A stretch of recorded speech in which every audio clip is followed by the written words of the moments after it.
آج جس عنوان کو گفتگو کے لیے منتخب کیا ہے وہ ہے معاشرے پر میڈیا کے اچھے اور برے اثرات۔ سامعین محترم، میڈیا ایک ایسے وسیلے کو کہا جاتا ہے، ایک ایسے ذریعے کو کہا جاتا ہے جس کے ذریعے انسان اپنی معلومات، اپنی نظریات اور اپنی خبریں وغیرہ دوسروں تک پہنچا سکے۔ یہ وسیلہ اور ذریعہ ہر دور میں مختلف رہا۔ اس کی اہمیت اور ضرورت ہر دور، ہر زمانے، ہر حکومت پر مسلم رہی۔ جناب نبی کریم صلی اللہ علیہ وسلم جب دنیا میں تشریف لائے اس وقت خط و کتابت اور شعر و شاعری بہترین وسیلے تھے جس کے ذریعے انسان اپنی معلومات، اپنی نظریات اور اپنی خبریں وغیرہ دوسروں تک پہنچا سکتا تھا۔ لیکن آج سب کچھ بدل چکا، دنیا ایک گاؤں میں تبدیل ہو چکی ہے۔ انسان کے بولنے کے انداز، لکھنے کے انداز اور پڑھنے کے عمل درآمد کے انداز بدل چکے ہیں۔ دنیا تو ایک گاؤں میں تبدیل ہو چکی ہے۔ اسی طرح دنیا نے گلوبل ولیج کی صورت اختیار کر لی ہے۔ دنیا کے کسی کونے میں کچھ بھی ہو جائے، پلکیں جھکانے کی دیر ہے، روح زمین کا ہر شخص اس سے آگاہ ہو جاتا ہے۔ بین الاقوامی سطح پر میڈیا ملکوں اور قوموں کے درمیان عسکری اور فوجی میدان میں نہیں بلکہ ثقافتی اور تہذیبی میدان میں بھی مارکہ آرائی ہو رہی ہے۔ چاہے الیکٹرانک میڈیا ہو، پرنٹ یا سوشل میڈیا ہو، اب ریاستوں کی پالیسیاں انہی کے ذریعے کنٹرول کی جا رہی ہیں۔ اس لیے میڈیا اپنی اصل کے اعتبار سے غیر جانبدار رہا۔ یہ نفع اور فائدے کا باعث ہی بن سکتا ہے، ضرور نقصان کا باعث بھی بن سکتا ہے۔ جہاں میڈیا قوم پر اچھے اثرات مرتب کر سکتا ہے وہاں اس میڈیا کے ذریعے قوم اپنا سب کچھ گنوا سکتی ہے۔ ٹیلی گرام کے ذریعے اب فاصلے ختم ہو چکے ہیں۔ اب سعودی عرب کے براہ راست کوریج دیکھنا مشکل نہیں رہا۔ ہزاروں کلومیٹر رشتہ داروں سے بات کرنا سیکنڈوں کی بات ہے۔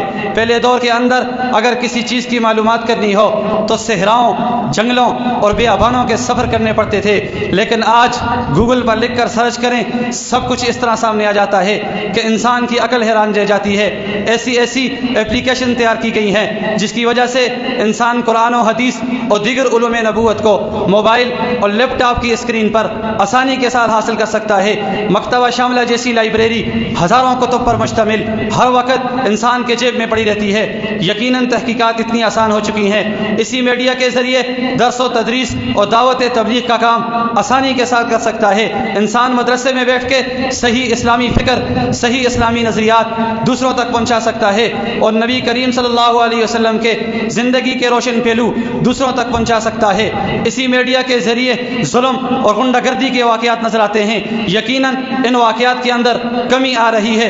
پہلے دور کے اندر قتل و غارت اور عورتوں کے عزتوں کے جنازے نکلا کرتے تھے، لیکن آج اس میڈیا کے ذریعے ان واقعات میں کمی آ رہی ہے۔ لیکن جب میں دوسری طرف دیکھتا ہوں اسی میڈیا کے ذریعے فحاشی اور بے حیائی کے دلائل میں پھنستا جا رہا ہوں، کیونکہ اس میڈیا کے ذریعے اللہ تعالیٰ کی ذات اور نبی کریم صلی اللہ علیہ وسلم کی ذات اور دیگر مقدس شخصیات کی ذات پہ مجھے لوگ کیچڑ اچھالتے نظر آتے ہیں۔ ملک پاکستان کے اندر 100 سے زیادہ مقدس شخصیات کی ذات پہ کیچڑ اچھالا گیا۔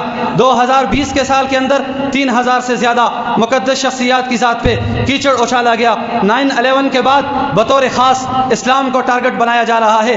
بہنوں اور بیٹیوں کی عزت کی توہین کی جا رہی ہے۔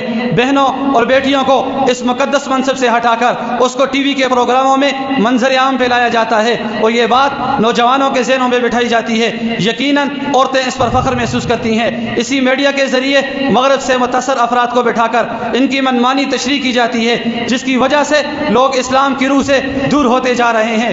اسی میڈیا کے ذریعے غیر سنجیدہ قسم کے علماء کو بٹھا کر چھوٹے چھوٹے مسائل میں اختلاف کر کے یہ واضح کرنا چاہتے ہیں کہ اسلام اور اسلام کا نام لیوا جو لوگ ہیں انتہائی شدت پسند لوگ ہیں۔ یقیناً یہ میڈیا کا سب سے بڑا نقصان ہے۔ اسی میڈیا کے ذریعے گالی گلوچ اور ایک دوسرے کی ذات پر لوگ کیچڑ اچھالتے نظر آتے ہیں۔ یقیناً ان واقعات کے اندر آج کمی آ رہی ہے۔